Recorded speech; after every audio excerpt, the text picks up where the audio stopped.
will have to live amongst the citizens of Hell and revel in your failing. The second season of Helluva Boss heavily focused on Blitz and his relationship with Stolas. If he weren't pushing the Goetic Prince away, he was actively yearning for him and desperate to make amends. It was a whirlwind of emotions and no one knew where the would-be couple would end up, but the season's final episodes reunited Blitz and Stolas under the worst of circumstances. After a scheme from Andrealphus brought Blitz before Satan, Stolas risks his life to save his former lover. After taking accountability for I.M.P's operations, he loses his power and status for the next century. He has no choice but to live with Blitz and struggles to adapt to the change. There's no denying how depressed Stolas has become, especially after losing contact with Octavia. If he concludes that regaining his powers could put his life back on track, Stolas could do anything to regain his former glory. Today's video will be about how Stolas could recover his rank as a Goetic Demon before his sentence is through. Here! No, I didn't.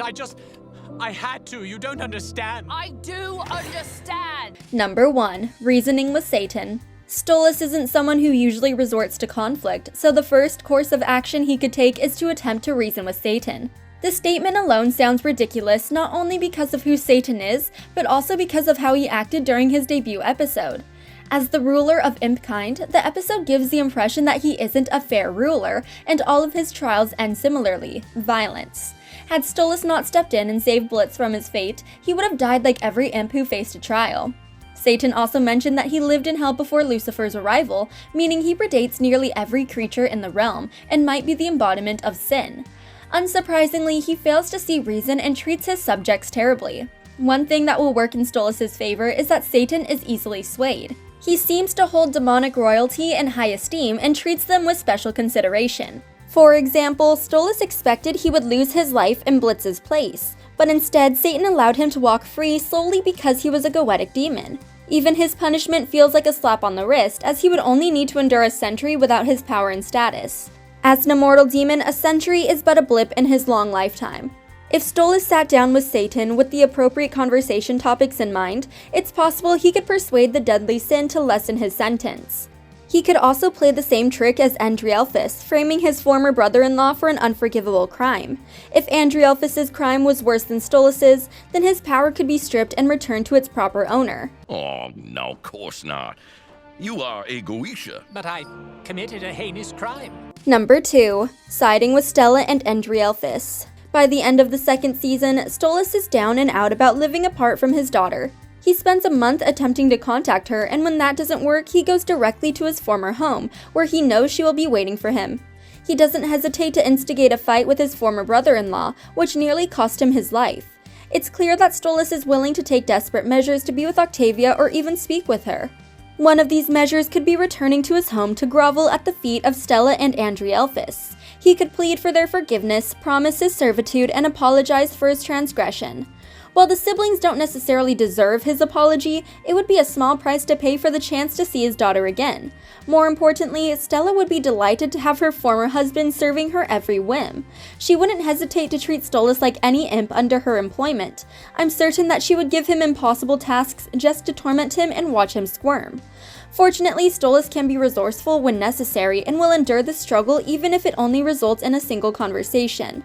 Andrealphus, while likely more hesitant about the arrangement, would also use Stolas to his advantage. I can imagine Stolas allowing himself to be paraded around and ridiculed for the sake of regaining a sliver of his former power. With some of his strength returned, Stolas would need to bide his time until he could finally outmaneuver his former family members. What do you mean, out? I mean out! Out of this palace, out of my life! Number 3. Selling his soul. The most accessible way for Stolas to regain power is to sell his soul to an overlord. Overlords are a class of demons who deal in souls, usually those of sinners who trade their free will in exchange for something else. The concept of overlords is explored in more detail in the spin-off series Hazbin Hotel, with several overlords living and operating out of the Pride Ring. I assume that other overlords exist throughout Hell and that Hellborn demons also have souls they can trade for profit. For example, in Hazbin Hotel, Charlie Morningstar makes a deal with the overlord Alistair to save her hotel. There are many things demons may want to sell their souls for. Many of their desires are likely connected to the 7 deadly sins, with things like fame, fortune, companionship, and power. Also, in Has-Been Hotel, the character Husk mentions that he sold his soul to Alistair to save his power. While I doubt an overlord could reinstate Stolas' status and restore his powers completely, they could give him enhancements or a new set of skills. Nearly as powerful as before and ready to take on his enemies, Stolas can give Andrealphus a taste of his own medicine. Of course, aligning himself with an overlord would come at a great cost. Deal.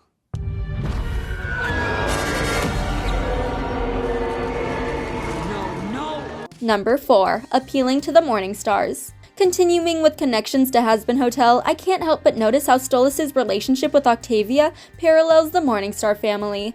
In the spin-off, the Princess of Hell, Charlie, works alongside her associates to form a hotel that will rehabilitate sinners and send them to heaven. Charlie created the hotel without support from either of her parents, as they recently took an active role in her life. Lucifer, in particular, was never close with Charlie as he spent his time held up in his workshop during her childhood, attempting to hold on to the innovation he was known for in heaven. It's not until Lucifer speaks with Charlie as an adult that he realizes how similar she is to him. Although he's worried that heaven won't see reason and will turn against her, Lucifer chooses to support Charlie and be more active in her life. And it turns out that despite their differences, both have the same desire to reconnect and get to know one another. As a father and daughter duo who recently found their way back to each other, I feel that Lucifer and Charlie would sympathize with Stolas' situation. I realize a crossover event is unlikely, but as these characters all exist in the same universe and could easily bump into one another, it's not impossible for Stolas to seek out the Morningstars and request their help. In fact, Lucifer was mentioned during Blitz's trial. All the 7 deadly sins were in attendance, but Lucifer's seat seemed like it had remained empty for some time. As Lucifer missed the initial trial, he may disapprove of Satan's ruling. How do you do? Well, well, isn't this a regal surprise? Come in!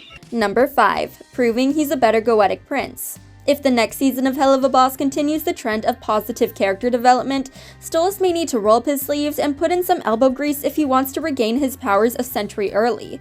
It's clear that Andrealphus only wanted Stolas' position because it came with notoriety and power. However, other Goetic demons seem to respect Stolas, such as Visago, who insists he is present during Blitz's trial. I suspect Stolas earned their respect by taking his duties as a Goetic Prince seriously. The series gave us a glimpse of Stolas' childhood, including the day he received his grimoire and the responsibilities pertaining to the stars. Stolas was immediately smitten with his role. As a demon with ice powers, I doubt watching the stars will come naturally to Andrealphus. If he abandons his duty, Stolas could use his incompetence against him by proving that he's a more involved and responsible member of the Goetia demons. Well, that is concerning. Leave him to me. I will handle him accordingly. I deeply loved the confrontation Stolas had with Andrealphus in the season finale. Despite having no powers and knowing he would lose, Stolas was ready to throw down his life to see Octavia one last time. If he was ready to take drastic measures, I suspect this mentality will remain in the 3rd season. He may even return more motivated than before after being scorned by his daughter.